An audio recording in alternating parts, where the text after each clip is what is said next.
The first time I saw someone climbing over my backyard fence in the middle of the night, my heart nearly stopped. The motion sensor light snapped on, the old wooden fence creaked beneath unfamiliar weight, and for one terrifying second I thought a burglar had chosen the wrong house. I grabbed the flashlight by the kitchen door, stepped onto the porch, and prepared for the worst. But what I found standing in the pale yellow light wasn't a criminal. It was my next-door neighbor, barefoot, trembling, with tears streaming down her face. Before I could even ask what was happening, she looked at me with eyes full of fear and whispered that she had nowhere else to go and begged me to let her stay just for one night. Before we continue, if stories about hope, second chances, and the kindness that changes lives inspire you, please take a moment to like this video, leave a comment telling us where you're watching from, share this story with someone who believes in compassion, and subscribe to Bright Acts so you never miss another emotional journey. Until that night, I barely knew Emily. We had exchanged polite waves while collecting our mail, nodded at each other while mowing our lawns, and occasionally smiled during neighborhood barbecues, but our conversations had never lasted longer than a minute. She always seemed cheerful from a distance, though there was something guarded behind her smile, as if happiness required constant effort. Her husband was rarely friendly. He spoke loudly, drove too fast through the neighborhood, and never seemed interested in talking to anyone. Most people avoided him without really knowing why. Standing in my backyard, Emily looked nothing like the confident woman I thought I knew. Her white tank top was stained with dirt from climbing over the fence, one knee was scraped and bleeding, and her hand shook so badly she could barely hold onto the wooden post beside her. She wasn't crying loudly. Instead, silent tears rolled down her cheeks as though she had already cried herself empty. I didn't ask questions immediately. Sometimes fear is obvious enough that explanations can wait. I simply unlocked the back door and invited her inside.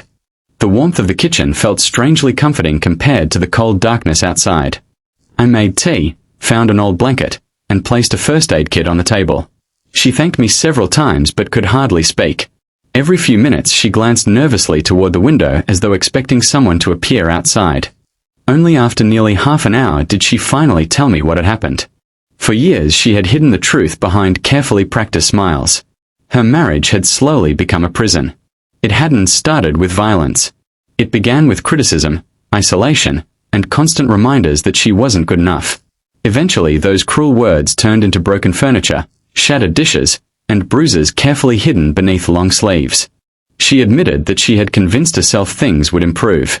Every apology sounded believable because she desperately wanted to believe it. Every promise gave her just enough hope to survive another week. But that evening something changed forever. Her husband had lost his temper over something insignificant. His anger became frightening in a way she had never experienced before. When he stormed into another room, she realized she might not get another opportunity to leave.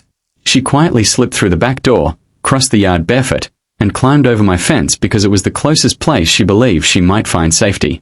Listening to her story filled me with emotions I couldn't describe. I kept wondering how someone could suffer for years only a few feet away while the rest of us remained completely unaware. That night she slept in my guest room. I didn't sleep at all. Instead, I sat in the living room watching the security cameras, wondering whether someone would come looking for her. Morning arrived peacefully, but the fear hadn't disappeared. Emily wanted to leave before sunrise because she didn't want me becoming involved in her problems.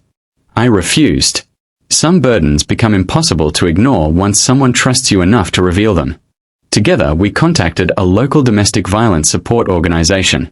The people there listened without judgment and immediately helped us create a safety plan. They arranged temporary legal assistance, emergency counseling, and a secure place where she could stay after leaving my home. For the first time since arriving, I saw genuine relief in Emily's eyes. Over the next several weeks, life became unexpectedly complicated. Rumors spread through the neighborhood. Some people assumed they knew the story.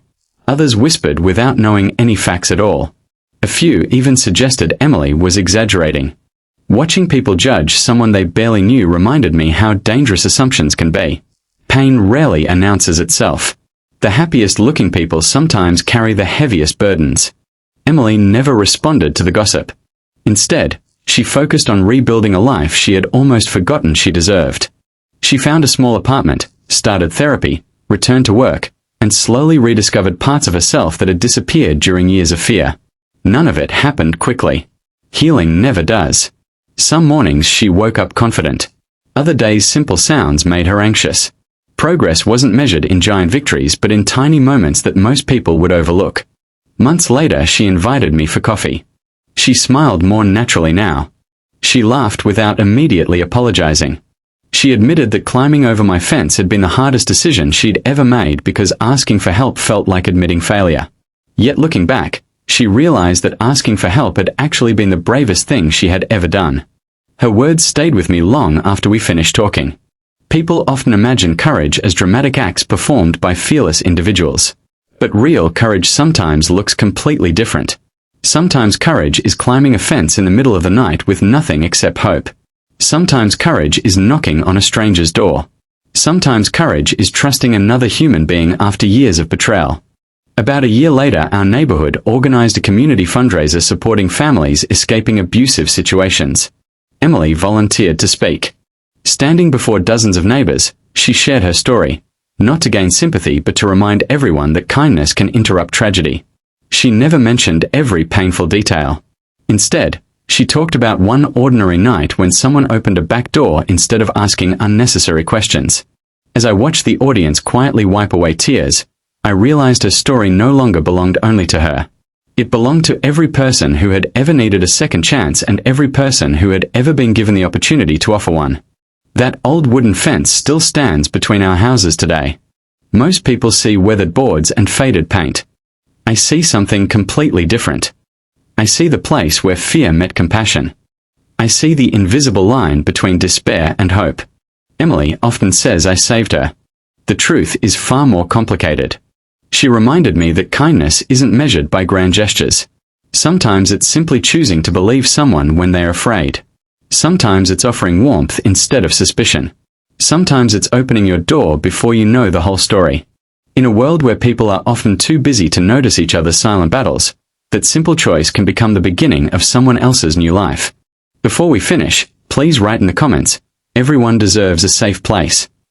Your words may encourage someone reading them who is silently fighting their own battle.